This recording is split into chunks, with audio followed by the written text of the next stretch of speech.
Hello. Don't say that about everybody, Jeff. Come on.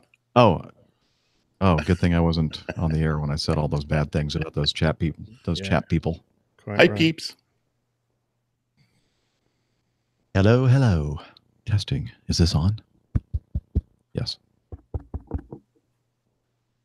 I wonder if I should move my camera in just a little bit. Yeah, stick it up your nose.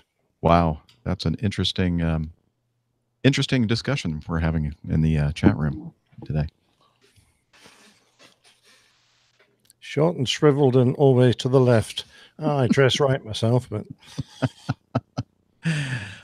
what would they say? TMI? Probably. If they had a voice. Way too much TMI. Yep. Too much. That might be a little better. Is it a little less fuzzy now? Yeah, I guess so. Okay. Yeah. It's sufficient. The audio is great, so. Well, it is a radio show after all. It is. So to speak. And we do a lot of speaking. So to speak. Okay, so here's the deal, folks. We aimed at an hour and a half part one and an hour and a half part two. Steph and I, though, ended up taking about 15 minutes away of the second hour and a half. You were hypoxic and you were blathering. Yeah, we were blathering as normal, as usual. And drinking IPAs. I was not. You were not? No. Wow. I don't think I was drinking anything, actually. Was I? Maybe some wine. I don't know. I don't remember. Wine, that sounds like a nice idea. Okay. I might get myself a glass in a minute. Get yourself a glass of wine. And then come back and we'll record a show. It is 12:02, is it not? It is. Ooh. I'm not fasting today. I decided I just do it am. Today.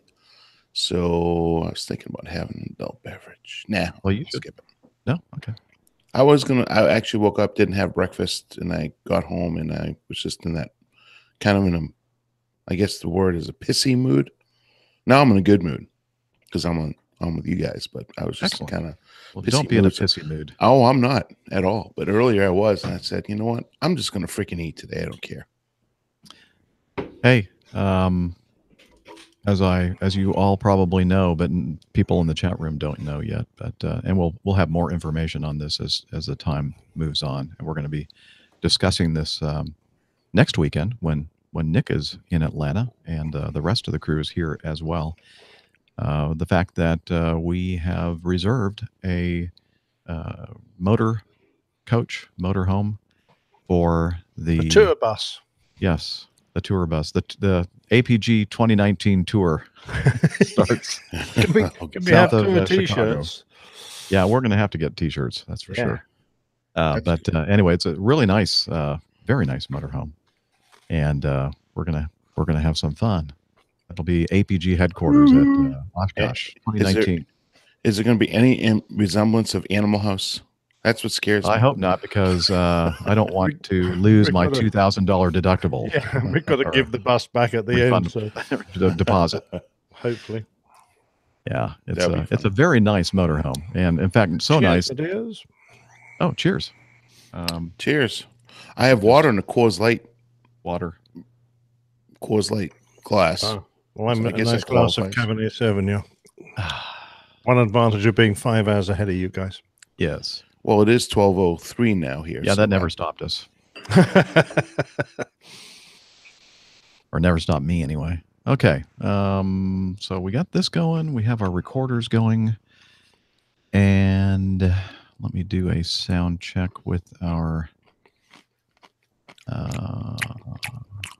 nice. Yeah, that's nice. Yeah, good sound effects. Yeah. I'll mute out as appropriate. Okay. Just don't forget to unmute. Oh god. Yeah, so you're turning out the video, Nick. Oh, really? That didn't work too well, Nick. You'd think you'd know that by now, but apparently not. I love it. All we see is your little icon or whatever thing just flashing every time you go. Oh boy. Okay, So HR is not here, and we're misbehaving already. This could get ugly. no. How many ones after a glass of wine? All right, I'm going to hit this timer thing. And so I think the last thing we said was that the next thing we're going to hear is the other two hosts joining us for the rest of the show. So let me do this. Wait a minute. Hang on. Let me get my Evernote. By the way, I'm very, very concerned and disappointed. Bye. I've been hearing rumors that the Evernote service is in a death spiral. Oh no! I can't tell you how much I depend on Evernote to do this show, and just managing everything and automatic forwarding from all the feedback coming in automatically to Evernote. The fact that we can assign URLs to individual notes. The fact that it plays inline audio, and all I have to do is just hit the button and it plays, and it's just so perfect for what we do. And there is absolutely nothing out. I've been looking, spent hours yesterday and this morning trying to find a solution that will match or even get close to what Evernote does. And, like OneNote, Microsoft OneNote, it's clunky. It doesn't do everything. There are so many out there that try to do everything that Evernote does. And if somebody listening right now has an idea, let us know, because it's going to probably double our workload if and when Evernote dies. So where did you hear this? In tech, I follow tech stuff, and they said that the CEO and director of technology and head of HR and like 3 or 4 of the top people in the company have left, and they said that that's spelling disaster for their next round of funding and that kind of thing. So I think one of the problems is it's free, but although I haven't been using it in the free way for several years, we use the premium version. That gives us a lot more room to. That's another thing we do with it. That's how we exchange files, and you guys are recording locally, and you upload them to the Evernote servers. All that will just be gone.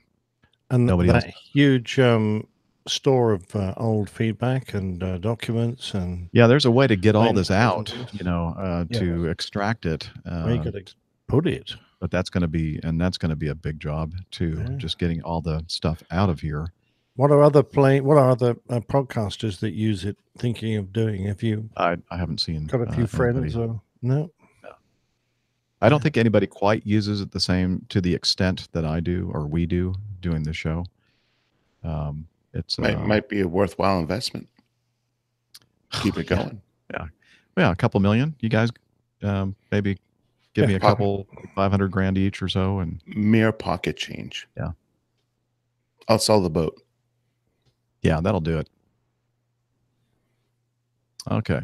Anyway, I'm sorry. I just had to vent a little bit, but no, it's a bit of a nightmare. That is. Hopefully, that will not happen. And see, I think the problem is they offered it as a free service, and as I mentioned, we're using the premium version. I wish that it had just been a pay thing all along, even if it, for the basic level, just a little bit, just to kind of have some kind of a business model to keep the thing going, because apparently not enough people like me. And I guess they tried to do some kind of an enterprise version, which is pretty expensive.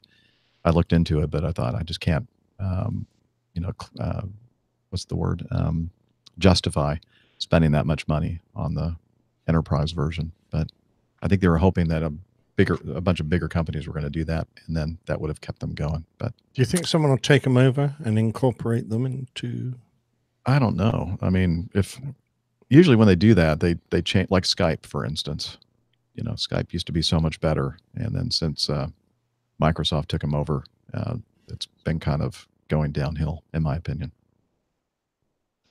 Anyway, we're here for aviation, not technology or IT.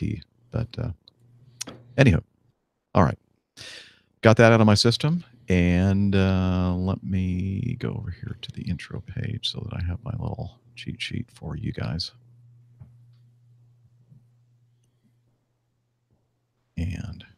here we go.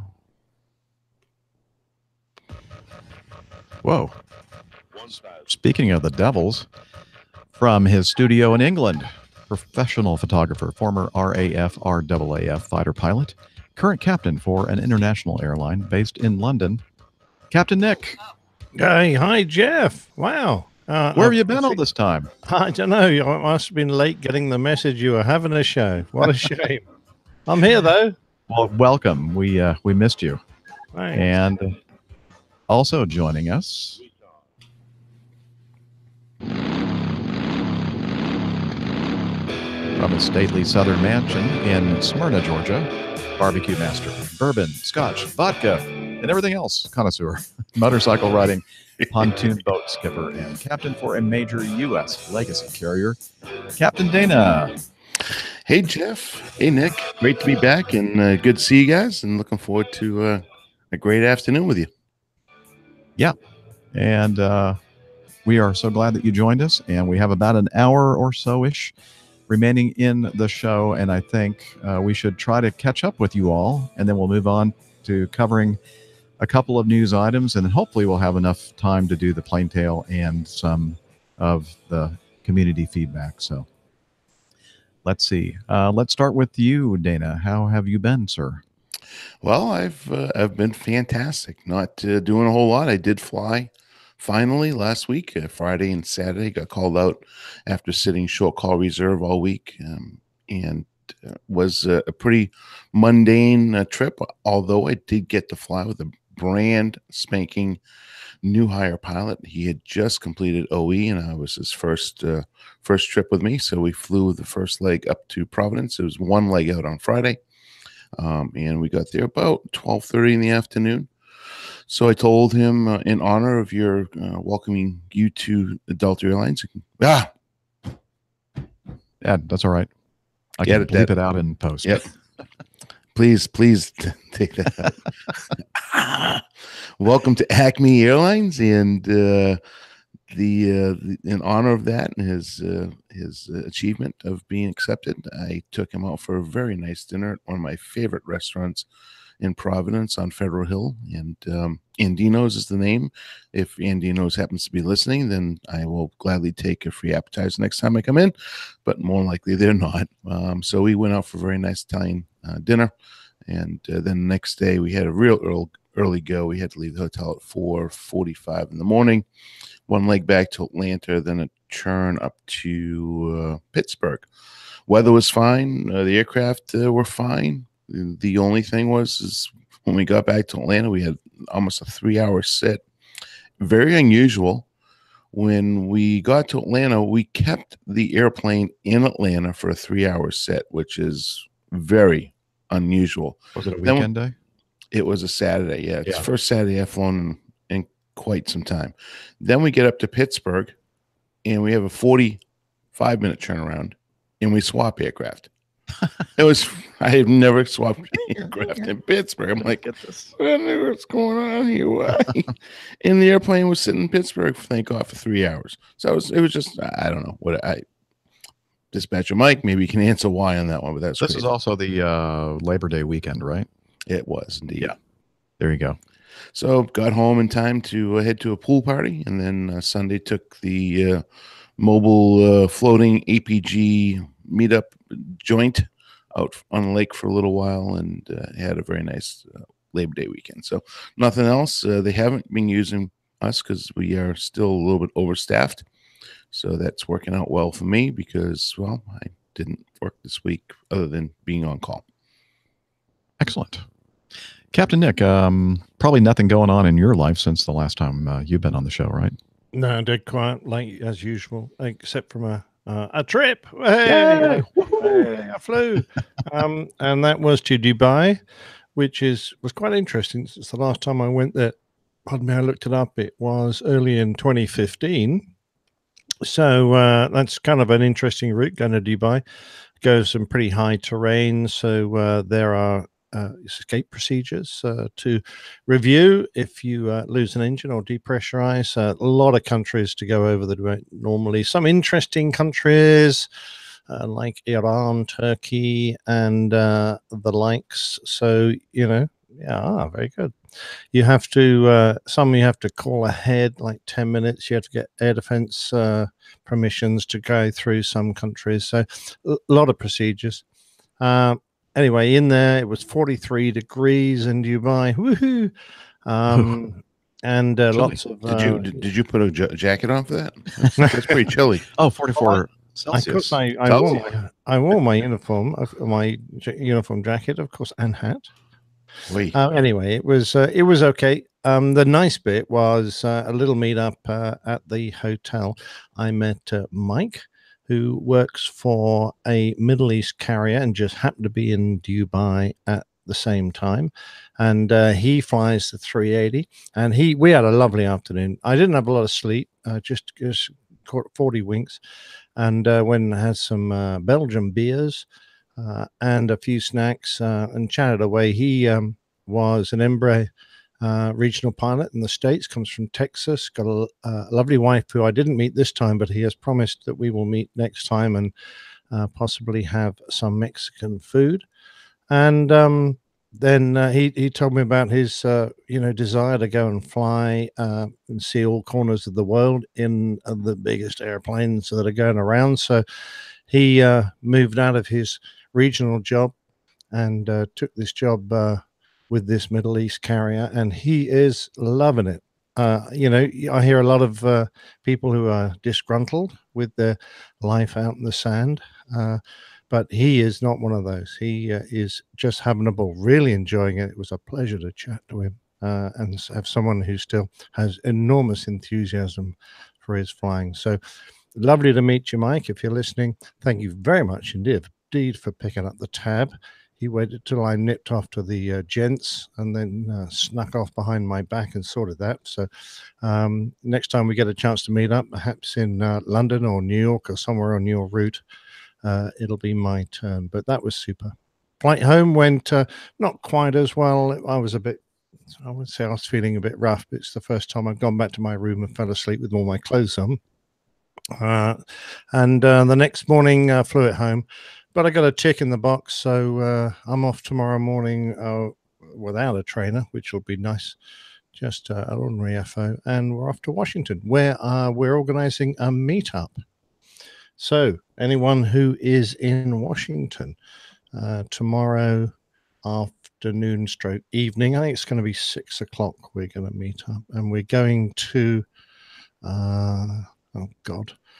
APG Slack. Here we go. St. Arnold's Muscle Bar, 3433 Connecticut Avenue, Northwest Washington, D.C., 20008. Did they wear their muscle shirts, like their tank tops and stuff? I think so, yeah. And they work out while they're drinking lots of protein drinks. I'll be looking for the beer. So it's not far from the hotel, which will be really good. Robert, or as we like to call him, Richard, is setting it up, so that's brilliant. I'm pretty sure Hilal might make it, and there are a couple others. Tuba Tony might make it, and excellent. Yeah, and there was one other who I'm just desperately trying to whiz through my social media contacts here, and Craig. Yep, FO Craig might make it as well. So. That would be brilliant. So if anyone can make it there. Okay. Some guy named Nick, there are two. It's the Cleveland Park location. Yes, Cleveland Park location. That means nothing to me, but there you go. Brilliant. I'm just going to be dragged along by my hair and told to buy beers probably. So that'll work for me. You guys seeing this in the chat room? What's that? The name of the guy here. Yeah, I've seen talked about that a little while ago. Yeah. I guess you didn't catch on what we were talking about earlier. Yeah, I guess not. I'm sorry to interrupt. Continue. So that's Richard, Robert, Dick. And, yes. Rob, Rich, Dick, Robert. Rich Dick. We had a wonderful adventure on my trip that I flew this week, and we're going to talk about that meetup at the Flight 93 Memorial on the next show, and that'll be more appropriate because that'll be our 9/11 week show next week. So, Excellent. Yeah. All right. Very good. And then the following week, you're going to have another meetup, Captain Nick, right? Yeah, I'll be looking for a liver transplanter if there are any donors out there.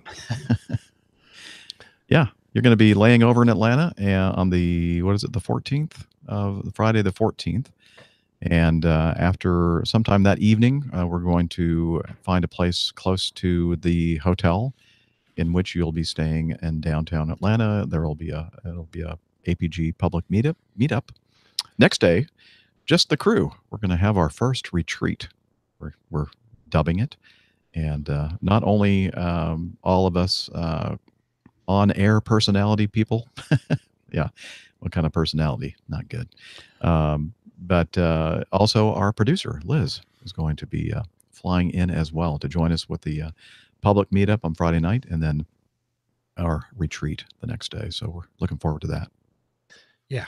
I mean, what do you do in a retreat? You go through the door backwards, or what? How does this work? Yes, you retreat. You run. You run away. You walk backwards, going beep, beep, beep. That sounds brilliant. Yep, looking forward to that as well. Okay. Let's see. Anything else before we move on to a little bit of news in this segment? I'm more or less caught up. However, I am doing. I got some feedback from Nick Kidd from the Isle of Wight more than a year ago, and just so he knows, in case he's listening this week, I am doing the plain tale he suggested and sent me the information for. So, Nick, it's in the works at last. After well over a year, I've got round to it. So, just when you think we've completely written you off. Exactly right. So, if anyone knows Nick Kidd on the Isle of Wight, give him a nudge. If he doesn't hear this, that'd be great. Yeah, he's probably thinking you're all dead to me. Yeah, he's probably given up completely. Yeah. But it'll be not this week, but next. Okay, excellent. Well, let me do a quick news sounder. Stand by for news.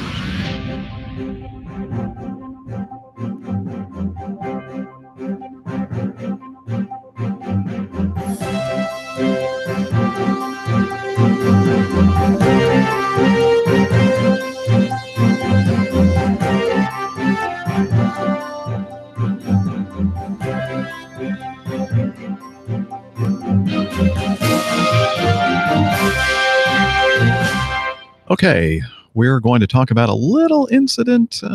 Brisbane to Kuala Lumpur, Malaysia Airlines A330 proceeds to continue a takeoff despite a pitot tube error. In an extraordinary lapse that could have resulted in a crash, 8 personnel, including the captain, failed to notice covers on 3 pitot sensor tubes near the cockpit on a Malaysia Airlines A330 in July.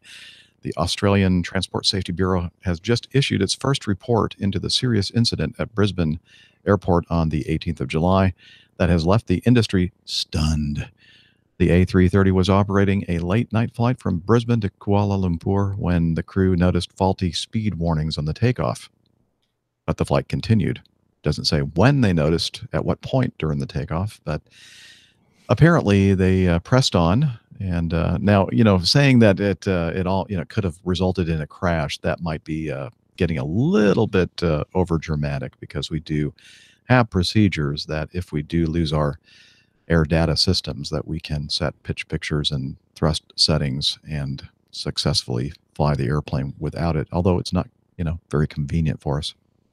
But anyway, covers are put on the pitot tubes by Malaysia, I guess, to prevent insects such as wasps building nests or water accumulating. The covers have long red sashes, so they can't be missed. Well, I guess they can be. So apparently the pitot probe covers were still on when one of the pilots did their walk around. I'm not sure who would be responsible for that at Malaysia. They did not notice that the pitot probe covers were still on the pitot probes, and they proceeded for their flight. And they brought the airplane back safely. And now they'll probably have to talk to a few people and explain themselves. Yeah. They haven't exactly covered themselves in glory, despite getting the aircraft safely back.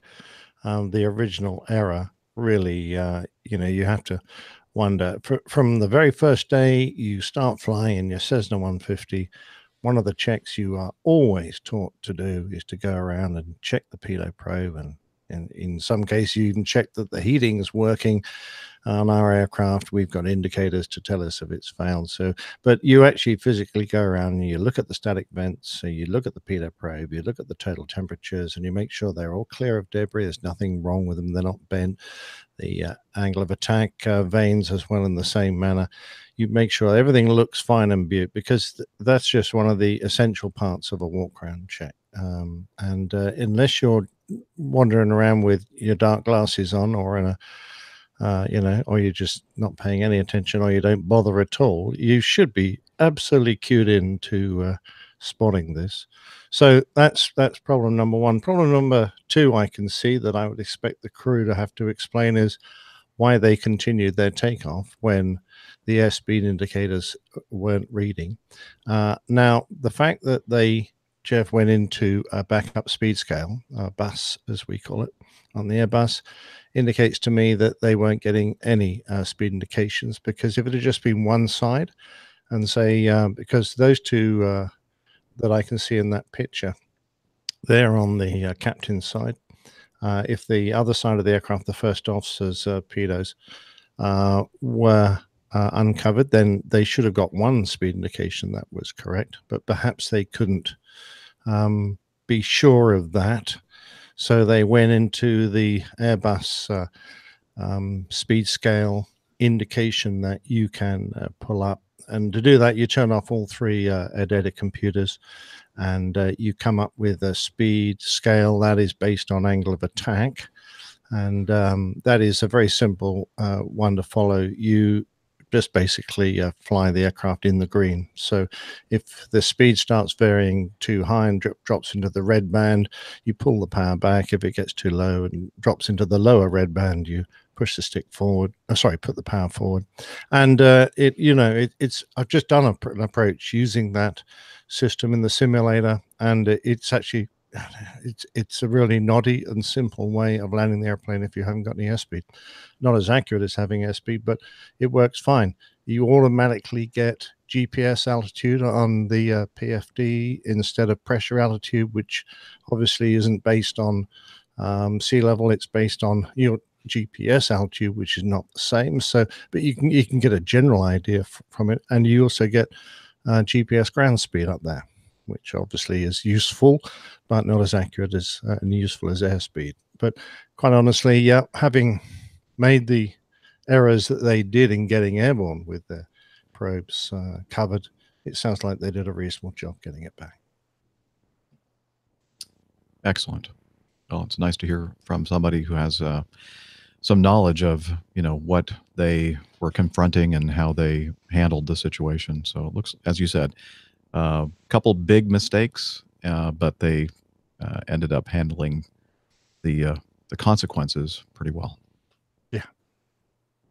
Okay. Let's move on then, shall we, to this next one, a UT Air or Ute Air. I'm not sure which way that's pronounced. I believe a Russian airline at Sochi on September 1st, 2018, overran the runway on landing.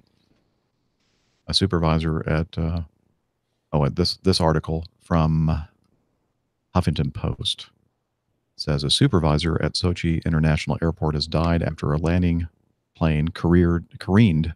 It says careered, but I'm sure they mean careened off the end of the runway into a riverbed and caught fire. The health ministry says 18 people were injured in the accident, which occurred at about 3 a.m. local time as the Ute Air operated Boeing 737 from Moscow, carrying 164 passengers and 6 crew members, was landing.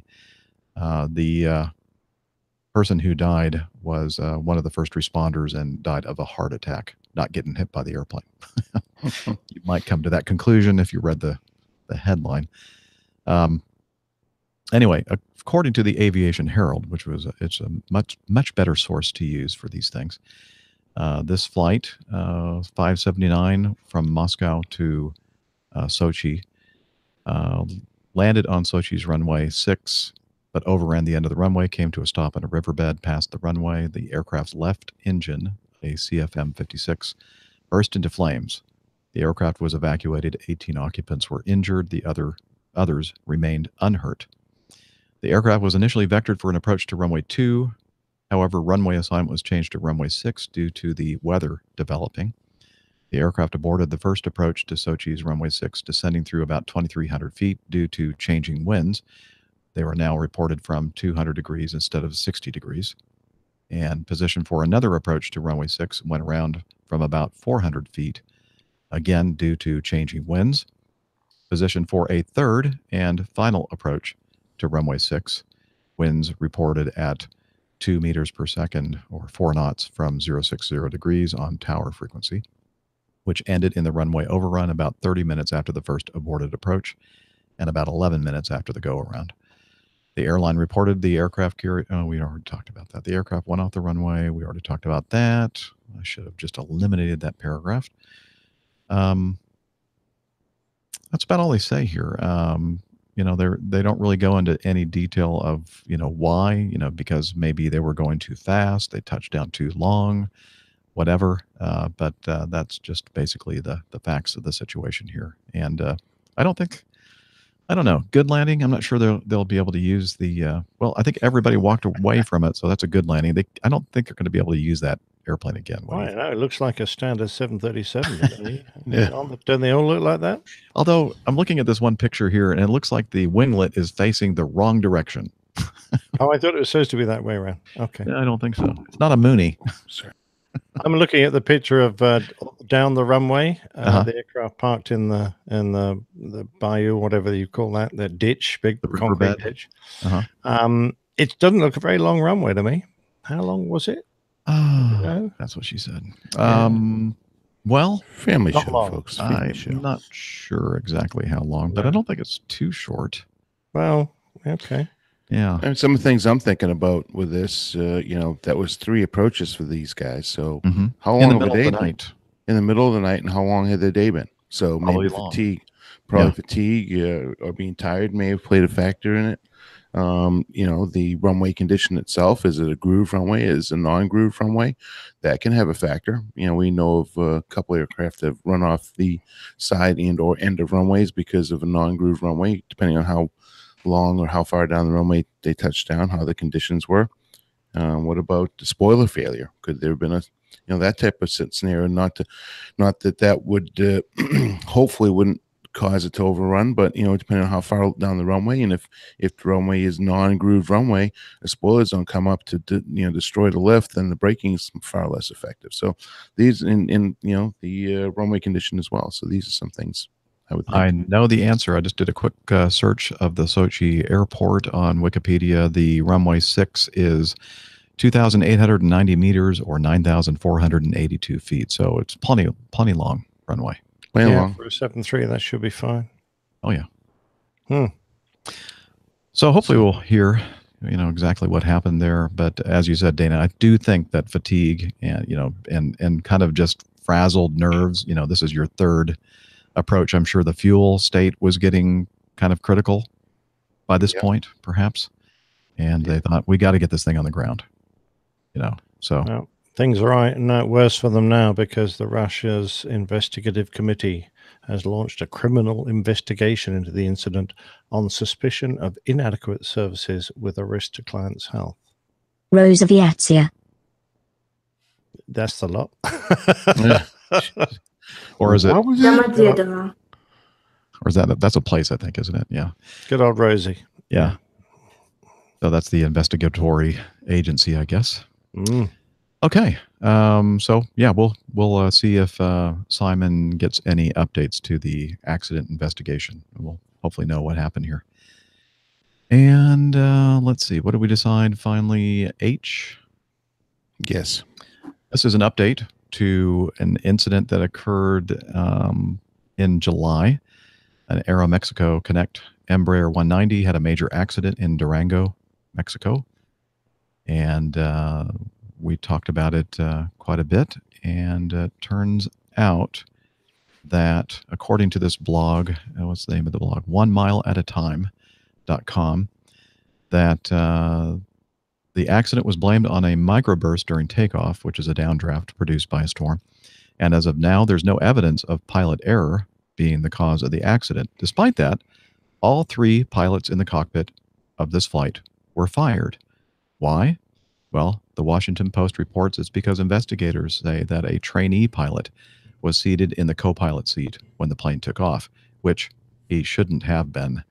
I guess the actual first officer was in the jump seat rather than the trainee. The captain took over the controls from the trainee just before the accident. The airline said in a letter to employees that the actions of the pilots were, quote, in direct violation of our company's policies, manuals, and procedures. So we have the article from the Washington Post also included here. That'll be in the show notes. So, bad that it crashed, good. Nobody died in it. However, the fact that they were doing something, directly in violation of their company policies is not good. And that could have contributed to this accident.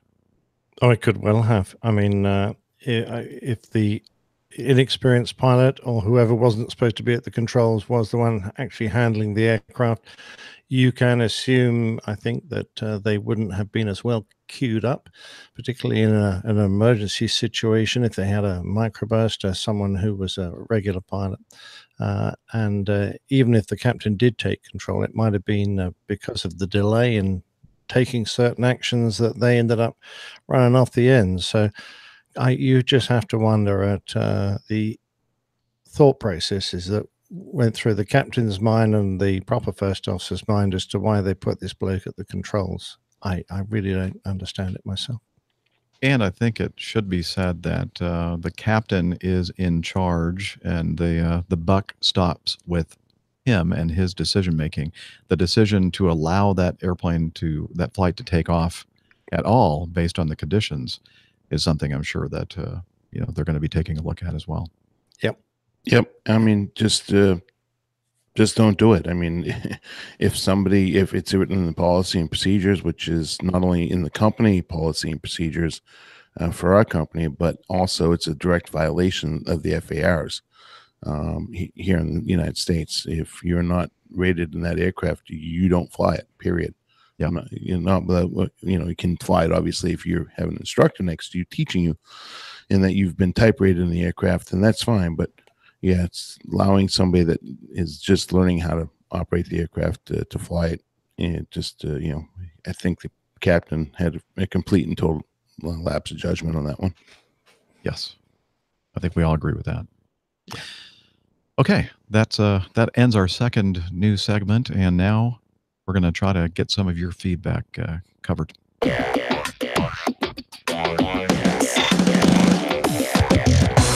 Captain, incoming message.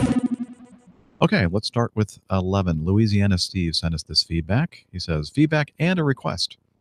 Hi, ABG crew and ABG community. Louisiana Steve here with a request. I'm currently in the process of changing careers, leaving the evil empire of the oil and gas industry for a career in aviation. Yay! Way to go, Louisiana Steve. I met Steve at the brief visit that I had to Oshkosh, not this year, but the previous year, 2018. Oh, I thought he was leaving the Empire to join the Rebel Force. Well, maybe it's a Rebel Force Aviation that he's leaving for. At this time, I'm preparing to take my commercial check ride and hope to have this completed in the next few weeks, and then on to my first position as a professional pilot. Woohoo. Now, this was sent to us on August 14th. It is now the 7th of September. Perhaps he has already passed his commercial check ride. I don't know. Well, let's hope he has. Yeah, I hope so too.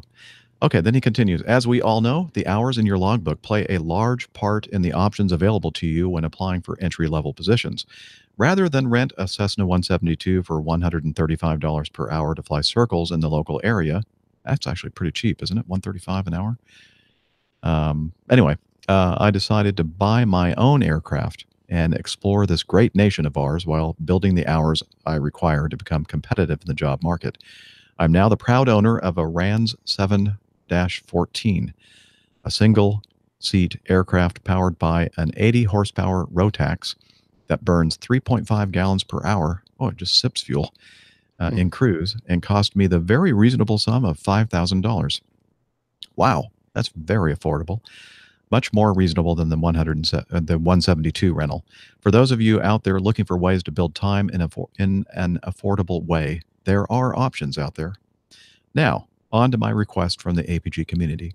I need to tap into the collective knowledge of our community for suggestions on where to visit. I am quite a history buff, so perhaps you know of an airport with a museum on the field, or an airport that has some historical feature.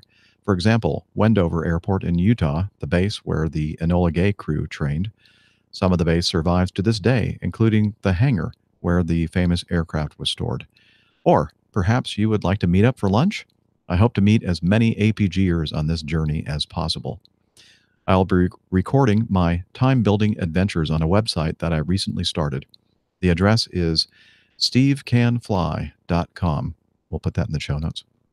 If you'd like to contact me with suggestions or comments, I can be contacted via the contact form on the website or at my email address, which is steve@stevecanfly.com. Please be gentle with critiques of the website. It's my first time trying to make one, he says. Well, I've just been over there, and there's not an awful lot there to indicate Steve's current progress.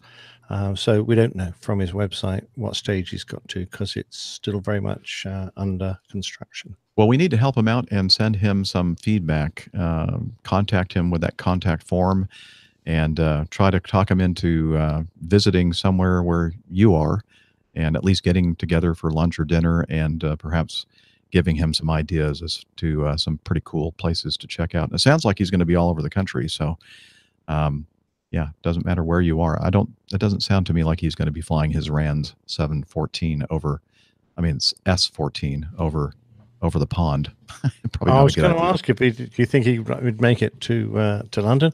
I mean, he could do it in little hops, over up to Greenland and then across to Iceland, and I'm sure it'd make somewhere in Scotland or the sea in between. Perhaps you put floats on it and don't let him talk you into this, Louisiana Steve. Yeah, I was gonna say now you might as well just keep on going all the way around the world, Louisiana Steve. There you go. Great idea. I look forward to reading his blog on stevecanfly.com, and I'm very excited about this mid-career transition to flying. And I'm going to read this last paragraph, and this is a very important one, I think. Also, I know this feedback is getting a little long, but I want to take this opportunity to give a special shout out to one member of the community, and that is you, Captain Dana. I've been a listener since way back at episode 1. Wow. And I still remember the day you made your first appearance, which I think was episode 90. It was. I have always wanted to be a professional pilot, but thought I had missed my chance. Then I heard this tale of a gentleman. Boy, I thought he was talking about Dana. And yeah, I was going to say, definitely get the wrong person there. Maybe Nick. Then I heard this tale of a gentleman who worked his way up from gate agent to CFI to the regionals, back when the regionals were a real test of character.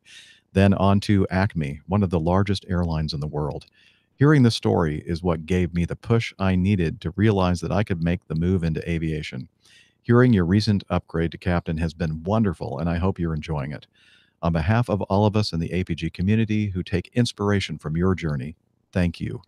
I hope to buy you a beer with my first paycheck earned from flying. Hope to see you all out there in the big blue sky, Louisiana. Or bourbon. Or bourbon, yeah. That's probably what he'd prefer. Yeah. Isn't that nice? A very nice shout out to our co-host, Captain Dana. Absolutely. That puts a huge smile on my face, because, that's really the reason why I do the show. to help others that have some intrepidation or hesitation or dream, a hesitation from going for the dream. And it really, for me, is instrumental in my life that I made that jump. And just hearing from Louisiana Steve, and congratulations, it's a fantastic journey.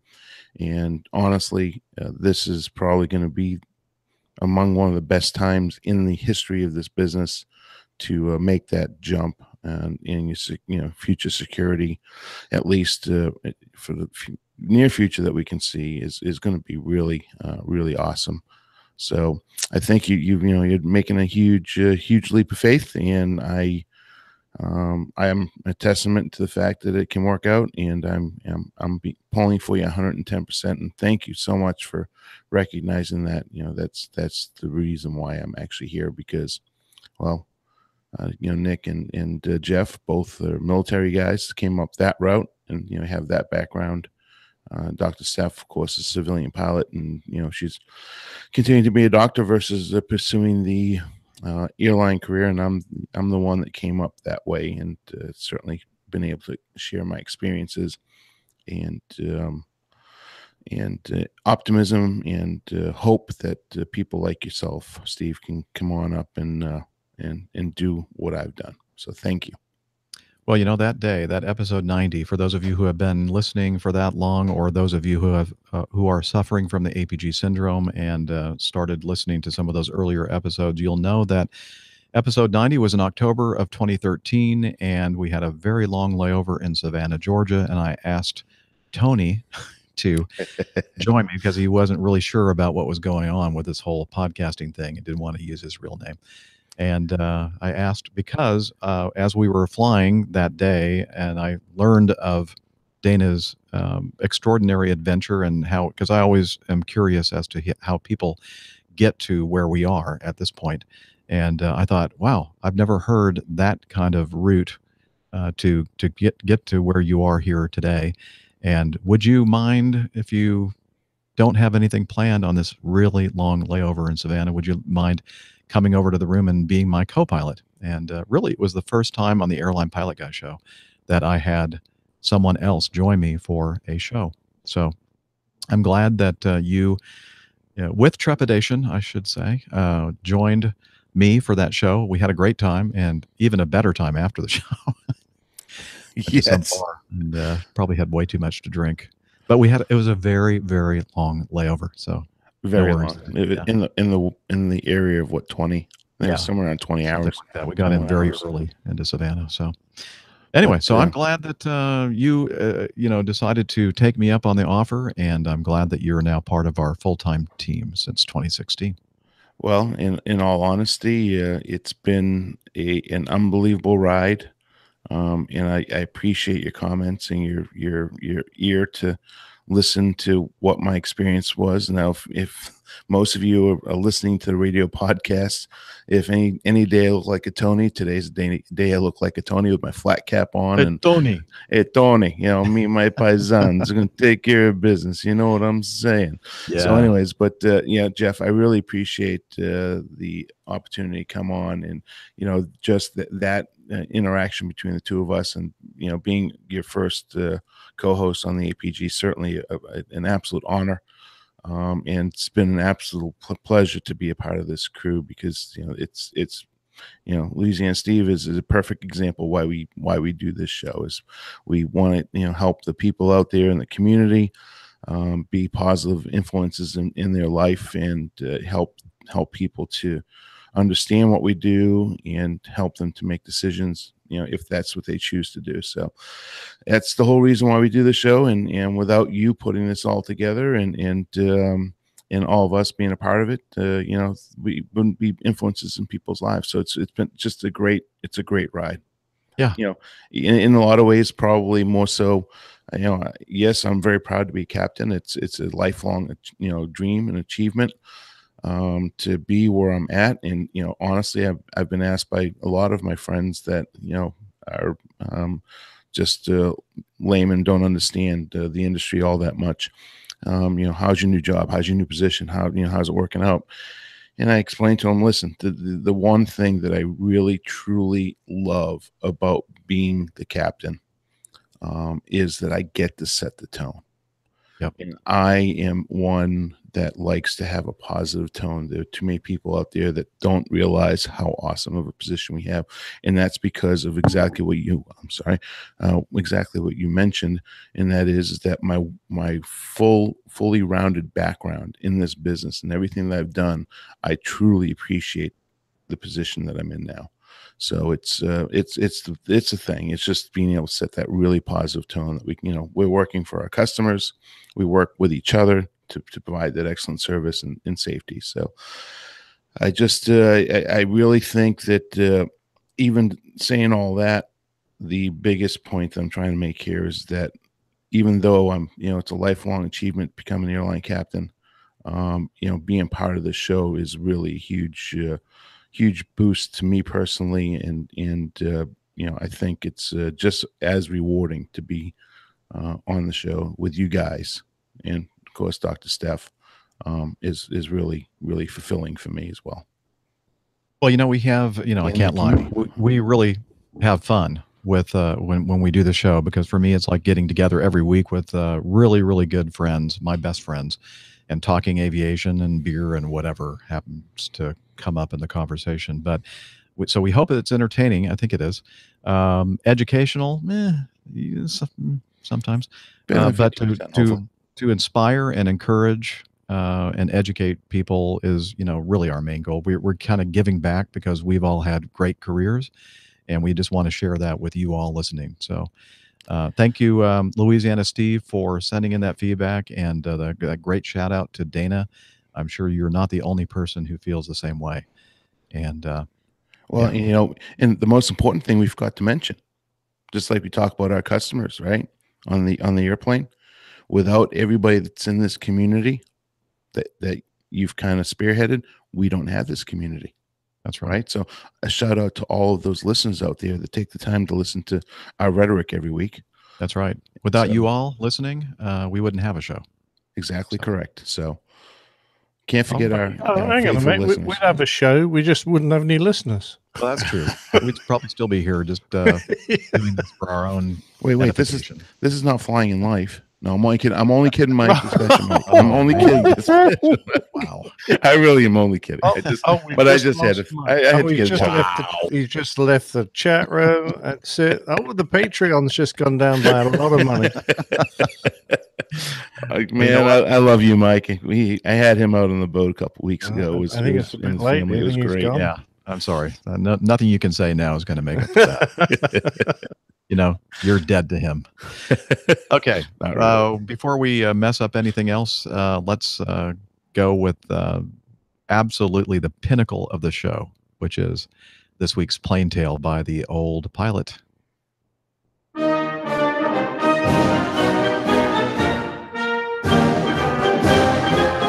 The Old Pilot's Plane Tales. The Bong Bridge.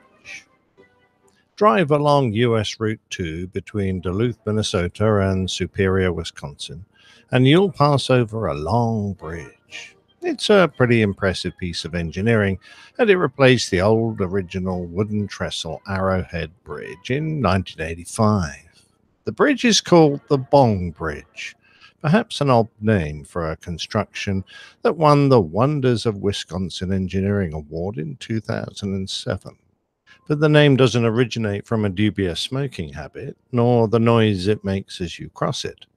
There are other memorials named Bong, including a recreation park where an Air Force base once stood, and perhaps more appropriately, Bong Airport in Superior, and a historical center in the same town, but nothing that you would really expect for such an exceptional man who bore that name.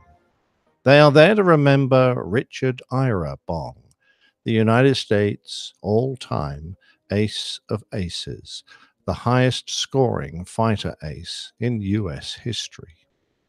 Dick Bong, or as he is sometimes referred to as Bing Bong, came into the world on September the 24th, 1920 in Superior, Wisconsin. He was the oldest of 9 children, born to Dora, an American of Scots and English descent, and Carl Bong, a Swedish immigrant. Dick took an early interest in aviation, building models and watching the aircraft fly over his parents' farm, carrying mail for President Calvin Coolidge's summer White House in Superior. He entered the popular high school where, like our beloved Captain Jeff, played in the marching band, albeit with the clarinet. Graduating from high school, he studied at the State Teachers College and, whilst there, realized his dream to become a pilot by enrolling in the Civilian Pilot Training Program and then the Army Air Corps Aviation Cadet Program. His ability marked him out as a potential fighter pilot, so he was given a commission as a second lieutenant and was awarded his coveted wings in the beginning of 1942. His first posting was onto the Lockheed P-38 Lightning with the 49th Fighter Squadron at Hamilton Field. Being a young fighter pilot, he was full of fun and hijinks, and before long he was grounded and up in front of General Kenny for buzzing the home of a recently married pilot. Luckily for Dick, there were 3 others also being reprimanded for looping the Golden Gate Bridge, flying low up Market Street, and blowing the washing off a clothesline in a house in Oakland. Kenny bawled them all out, saying, "Monday morning, you check this address out in Oakland, and if the woman has any washing to be hung out on the line, you'll do it for her. I want this woman to think we are good for something else besides annoying people. Now get out of here before I get mad and change my mind. That is all." In private, Kenny remarked, "We need kids like these. If you don't want to fly down Market Street, I wouldn't have you in my Air Force." Being grounded, Bong missed a deployment to England to fight in Europe, and he was moved onto the 84th Fighter Squadron and out to the Pacific. He started off flying P-40 Warhawks from Darwin on the north coast of Australia with the 9th Fighter Squadron, whilst they waited to be equipped with the Lightning. And in the meantime, he took up a temporary duty at Port Moresby on New Guinea with the 39th, as they already had the P-38. It was here that, during the Battle of Boona Gona and the conclusion of the Kokoda Trail campaign, that the Allied forces learned of the problems that they were to encounter everywhere during the Pacific theater. The Japanese in New Guinea were well dug in, and the limitations of the Allied equipment and logistical support, as well as the difficulties caused by the awful terrain, the vegetation, the climate, and disease became obvious. The Air Force's task of support and protection for the ground forces was essential, and before long, Dick Bong claimed his first victory, shooting down a Mitsubishi A6M0 and a Nakajima Ki-43 Oscar over Boona. For this, he was awarded the Silver Star for valor in combat. Now also equipped with Lightnings, Dick rejoined the 9th, the Flying Knights, when they were deployed to Port Moresby. Pretty soon he was back in the action, shooting down Zeros, heavy bombers, and then in July 1943, on a single day, he claimed 4 Japanese fighters in an action that earned him the Distinguished Service Cross. However, not every mission was against the Japanese. As was reported in the Australian newspaper, the Evening Advocate, Lieutenant Richard Bong, a U.S. fighter pilot who has shot down 10 enemy aircraft in the Southwest Pacific, has become the founder member of the Crocodile Club. With cannon fire from his Lightning, he killed a giant alligator trailing a frail rubber boat, which contained 3 pilots who were bound on a rescue mission. By now, with 15 kills, he was not only an ace, but fast climbing the ranks of the most successful pilots in the Air Force. Apart from his score of 4 kills on the 26th of July, unlike many others, Dick Bong's kills were evenly spread out, and a great number of his kills were in the earlier stages of the war against very experienced Japanese pilots. Bong was also considered lucky in finding the enemy. Some pilots hardly saw an enemy aircraft in all their time flying combat. He was promoted again, this time to captain, and was given leave to return home. It was while back in Superior and attending the State Teachers College homecoming event that he met Marjorie and began dating her. When he got back to the Pacific, he brought with him a large photo of his new love and used it to adorn the nose of his P-38, which he named Marge after her. Back in the thick of things, his score of downed enemy aircraft steadily rose. He was now assigned to the 5th Air Force Fighter Command, but allowed to freelance with the squadrons under its control. On February the 15th, 1944, Dick Bong scored his first victory in his newly emblazoned Marge, and a few days later he destroyed a Japanese transport full of officers on the runway at Wewak. But this wasn't added to his total, as it was only aircraft in flight that were counted. With another fighter and a couple of Sally bombers in March and April, Captain Richard Bong had reached the impressive tally of 24 confirmed kills and was approaching something of a milestone. Fast Eddie Rickenbacker had been a racing car driver in the Indianapolis 500 before the First World War and was lucky to be chosen for pilot training in the nascent Army Air Corps. Flying Newport 28s and then Spad 8s, his natural skill showed through, and he amassed an astounding 26 victories. By the end of the war, he was the most successful American fighter pilot in U.S. history. This was the milestone that Bong was approaching. Then, on a remarkable day, the 12th of April 1944, Captain Richard Ira Bong recorded 3 more confirmed kills and overtook Rickenbacker's total. The press went mad. "It's Major Richard Ira Bong now. The promotion came Wednesday, the same day that he shot down 2 Japanese planes to become the first American pilot in history to down 27 enemy aircraft in aerial combat. And of the 20 Japanese planes that bravely rose to intercept the 200-plane Allied force, 8 were shot down, 2 by the guns of the Lightning fighter, piloted by America's #1 ace, Major Richard I. Bong. The 2 victims raised Bong's total to 27, highest in American history." A special headquarters release announced Bong's achievement and said all of his 27 victories had been scored whilst flying the Lightning fighter over enemy territory. Another headline read, "He wears 20 medals. Captain Bong brought Lightnings home on one engine 5 times, and his new Lightning already has holes in it. He wears 20 medals, including the Distinguished Service Cross won last October, the Silver Star with Oak Leaf Cluster, the Distinguished Flying Cross with 4 Oak Leaf Clusters, and the Air Medal with 11 Oak Leaf Clusters." But of all the words written, I suspect it was those said by Eddie Rickenbacker that meant the most to Dick Bong. He wrote, "Just received the good news that you are the first one to break my record in World War I by bringing down 27 planes in combat, as well as your promotion so justly deserved.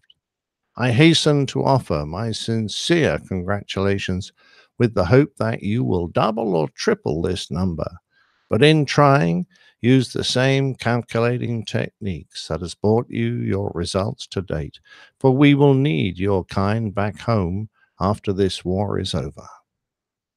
Despite being on the staff of the 5th Fighter Command and not needing to fly any more, after some well-deserved leave, Dick Bong continued to operate on missions, and his total rose.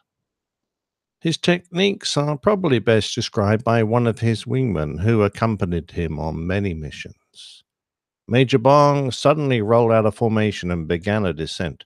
As I watched him, I could see a bomber low on the water in the distance, lining up for a run on the landing area. As wingman, my job was to cover him during our mission. Richard was a good fighter driver, but his real forte was gunnery. I had a ringside seat and watched a master at work. Approaching to about 150 yards, he was a little high and behind the bomber when he snapped off a quick burst. Just that. The tail gunner position turned into a shower of metal and glass shards.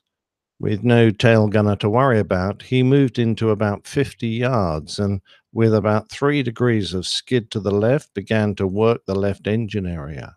I could see the hits sparkling, the pieces coming away, and in seconds smoke began to trail from the engine.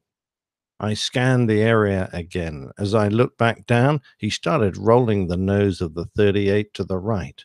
He methodically stitched through the fuselage and cockpit area on his way to the right engine. It was almost surgical. His aim so precise, hardly any of the tracers missed the target. A few seconds burst, and the right engine began to disintegrate. Soon the Betty fell off into the sea. In a matter of moments, it was over. On the 17th of December, Bong and I were at it again. I had the privilege of covering this great ace on what would become a history-making sweep over the landing beach on Mindoro Island. At 4:25 p.m. and at about 9,000 feet, Major Bong closed on an Oscar. And, as I stated in the confirming action report filed back at Dulag, I saw Dick close in on the Oscar from dead astern and fire a short burst, which brought pieces from the Oscar. The Oscar turned right, and with another burst from Major Bong, did a half-roll, trailing fire and crash into the jungle. This was the 40th confirmed kill for Major Bong, making him America's ace of aces, probably for all time. And so it was. On the recommendation of General Kenny, the commander of the Far East Air Force, Major Bong received his highest award, the Medal of Honor from General Douglas MacArthur. His citation reads, "For conspicuous gallantry and intrepidity in action above and beyond the call of duty in the Southwest Pacific area, from the 10th of October to the 15th of November 1944. Though assigned to duty as a gunnery instructor and neither required nor expected to perform combat duty, Major Bong voluntarily and at his own urgent request engaged in repeated combat missions, including unusually hazardous sorties over Balikpapan, Borneo, and the Leyte area of the Philippines. His aggressiveness and daring resulted in his shooting down 8 enemy airplanes during this period. Bong didn't really take to the publicity that he was receiving, as he was by nature a quiet man. A colleague recalled, "The other night a bunch of boys were eating dinner in an American canteen somewhere in the Southwest Pacific.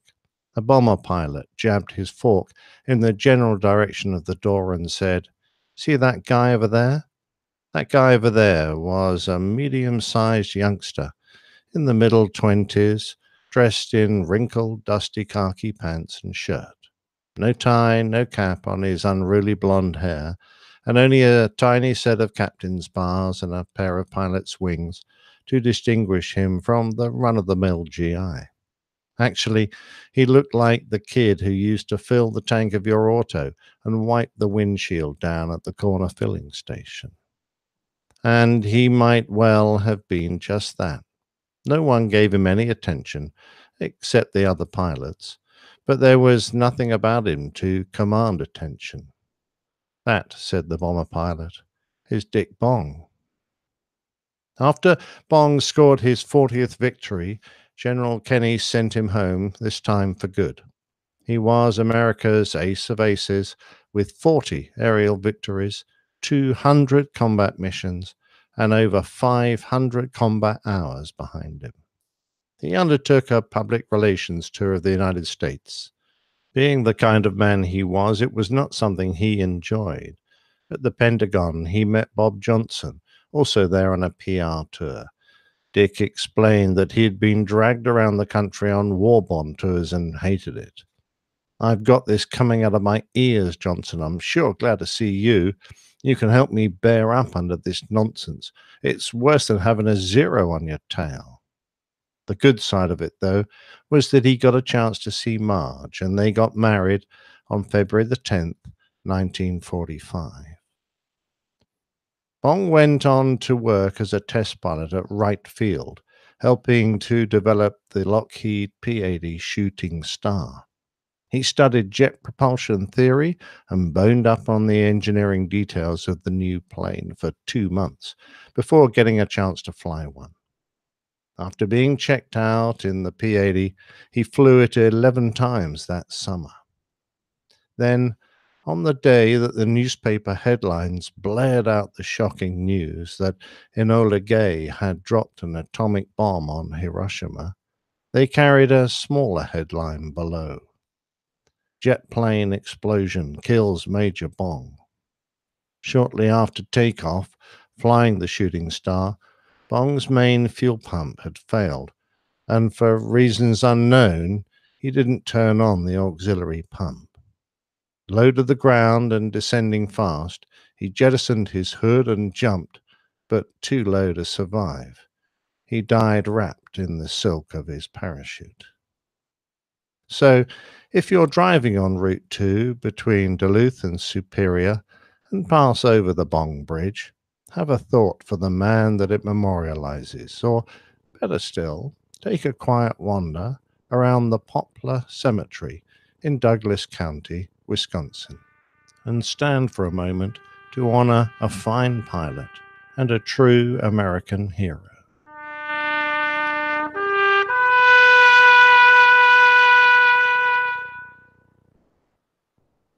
Great plane tale again.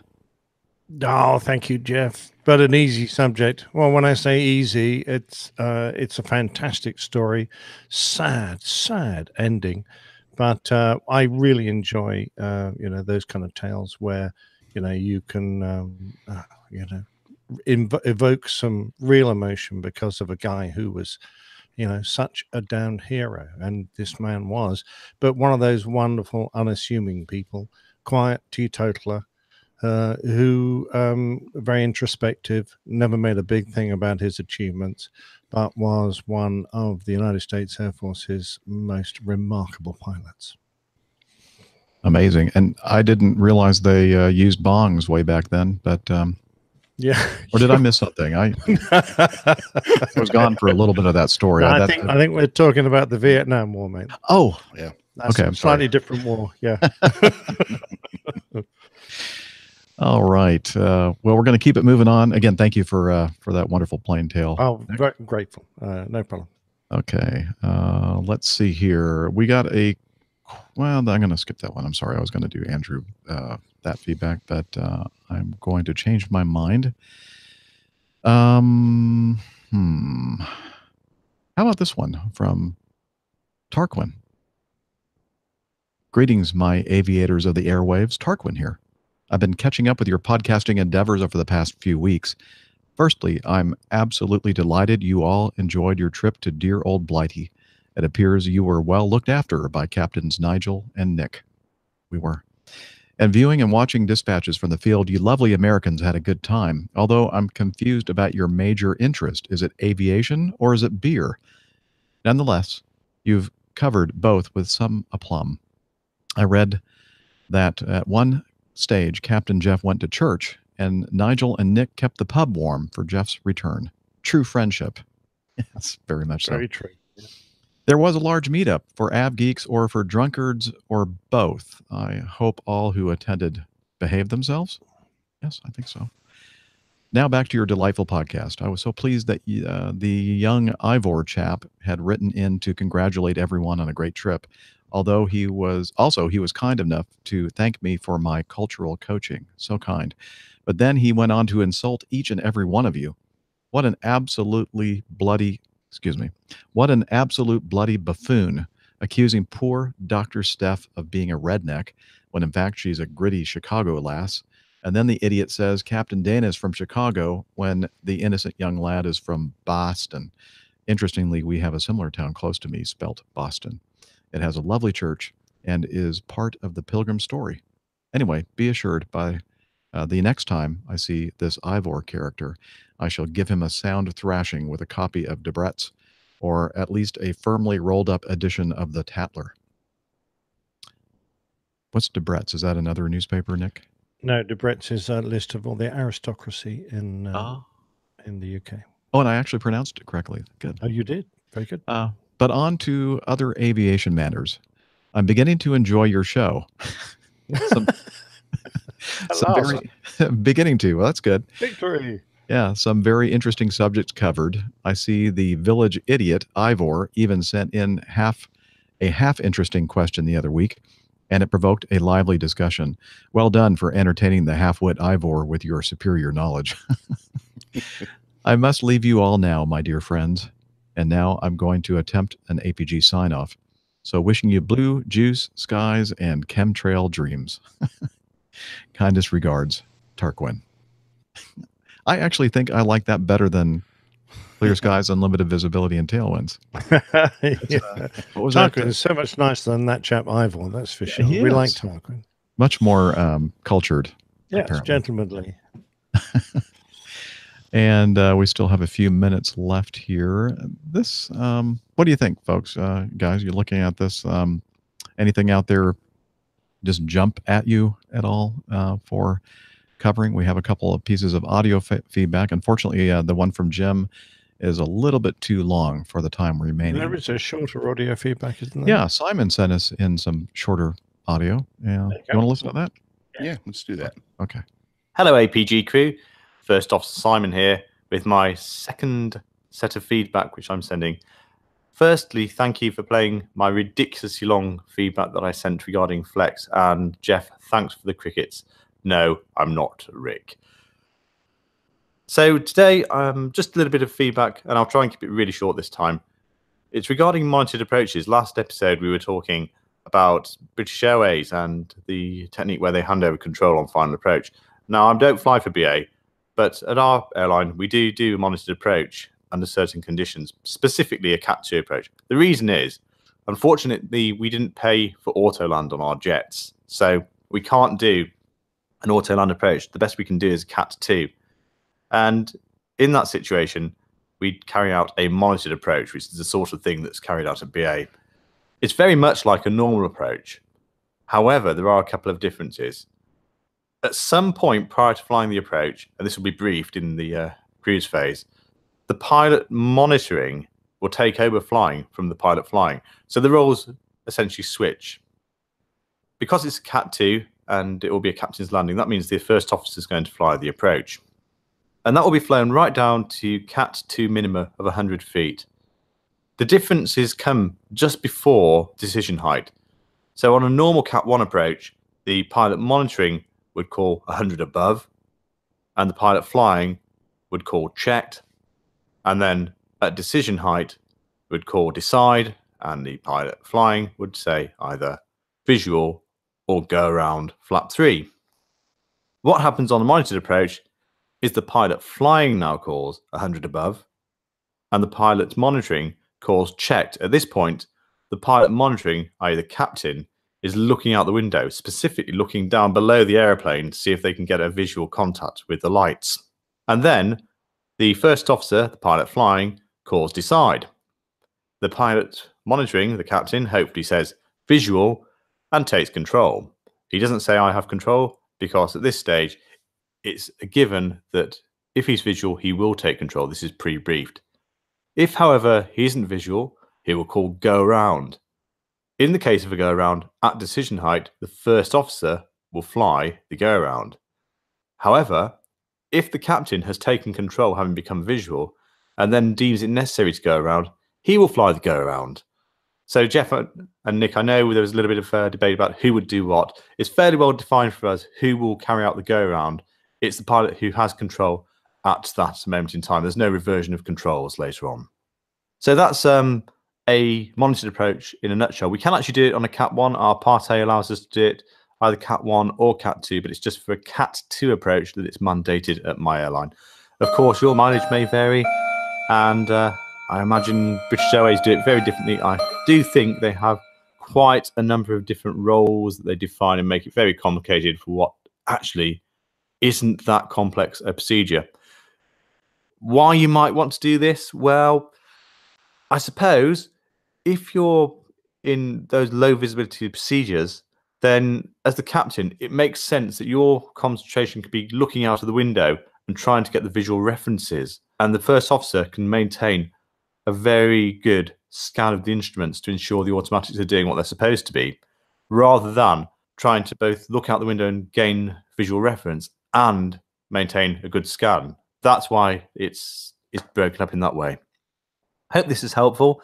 Hope it's not too long. And thanks again for a fantastic podcast, guys. Well, you're very welcome. If only Jeff was here to thank you in person. I'm here as well. Thank you very much. I was just trying to find the mouse to unmute myself. He is, And I was typing at the same time, and apparently you all heard the doorbell going off as well.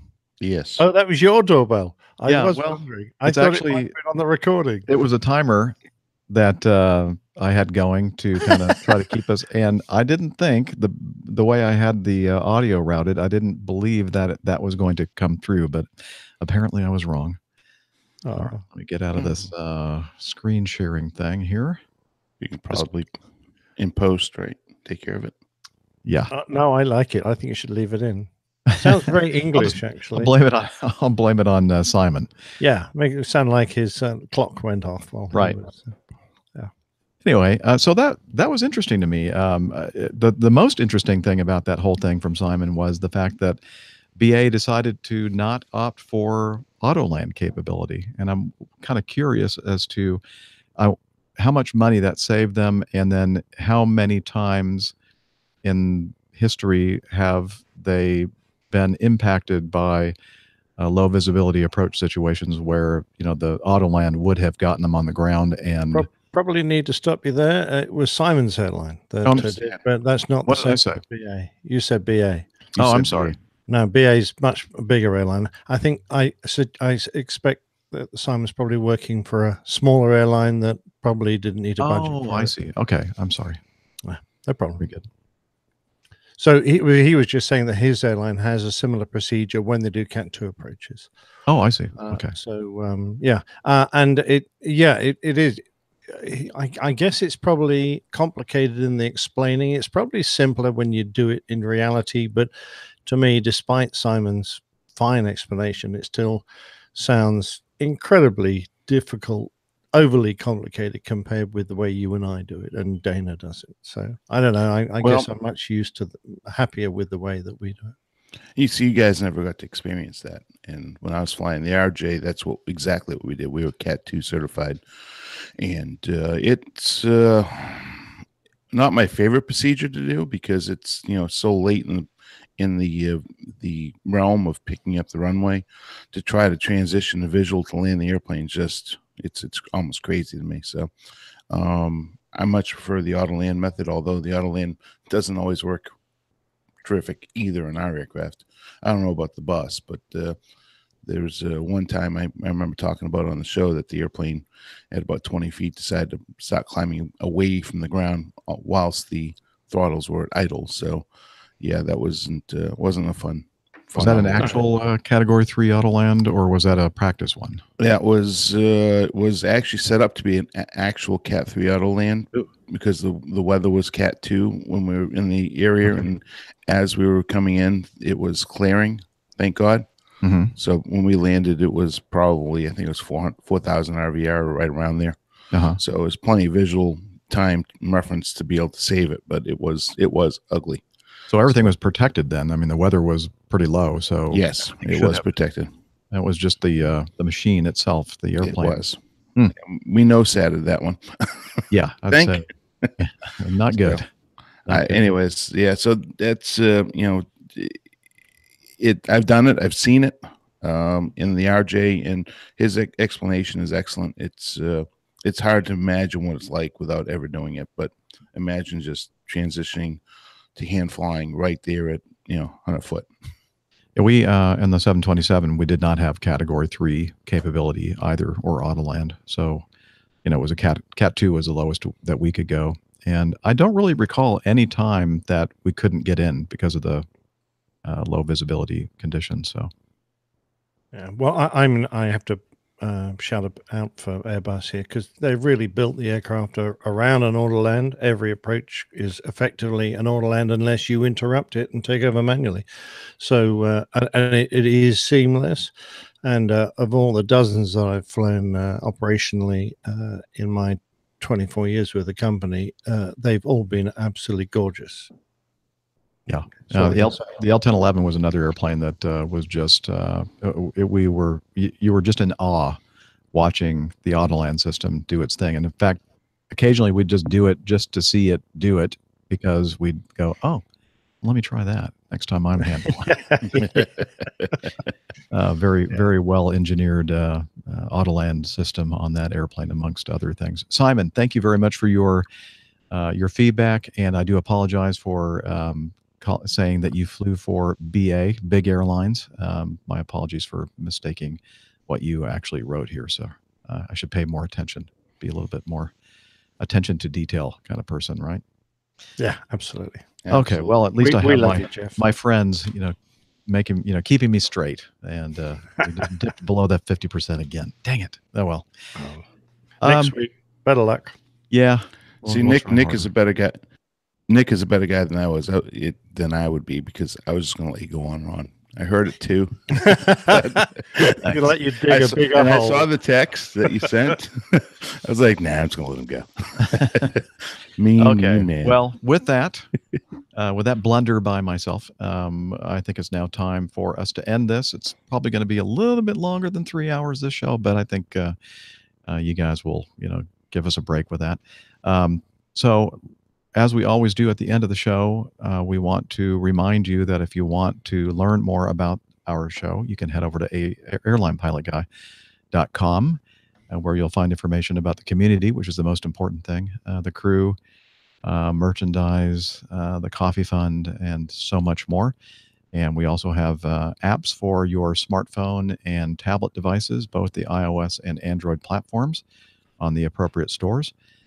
They're free and ad-free, so check those out. And social media, we're there as well.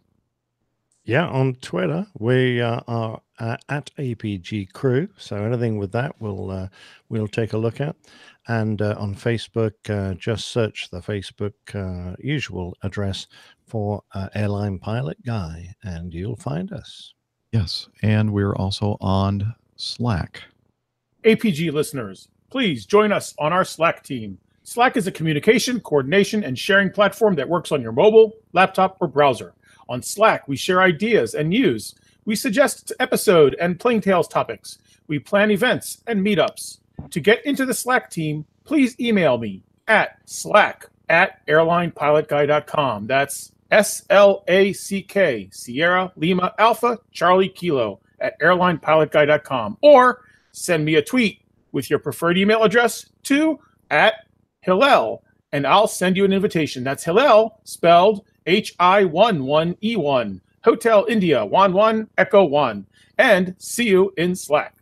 Thank you, Hillel. And in forthcoming shows, we hope to get all of the feedback that we had lined up today covered, including feedback from Christian regarding the A380, Andrew, and Jim Howard with some audio feedback regarding the time a U.S. Air Force F-4 almost shot down a B-52G. So look forward to covering all of that and more news next week. And until then, wishing you clear skies, unlimited visibility, and tailwinds. Take care, and God bless. Bye, everybody. So long. Have a great day. Hasta la vista, baby. You were waiting for me to say that, weren't you? Yes. All right, I'll record it so you can edit it there. Hasta la vista, baby. Baby. Baby. Baby. Hey, baby. Hey, baby. I can't be a one-trick pony. Okay, the recorders stop. Stop. Boom. Boom. Good Okay. job, sir. Recording. Well, thank you. Good job, everyone, on the crew here, including our lovely producer, Liz, who tries her best to keep me out of trouble. Doesn't always work, but she does try. Oh, thank you, everybody in the chat room. I know it was a short show today, but we had that first half on Monday with Steph and I. I guess she's probably... Was her run today? Does anybody recall? No, But you can't play that audio for everyone to listen to of Steph running. Oh, yeah. Should we? Let me see if I can find it. Yeah, we have some audio. Just have to scroll further and further back here. Let me do something to make sure. Although apparently you'll hear it anyway, regardless of what I choose here on my system audio. So let me see.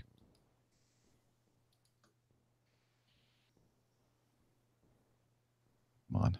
I hear nothing. Can you hear it? Yep, I can now.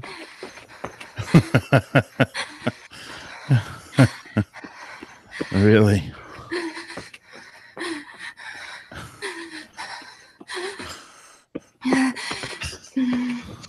Now, this is a lady running, apparently. Apparently.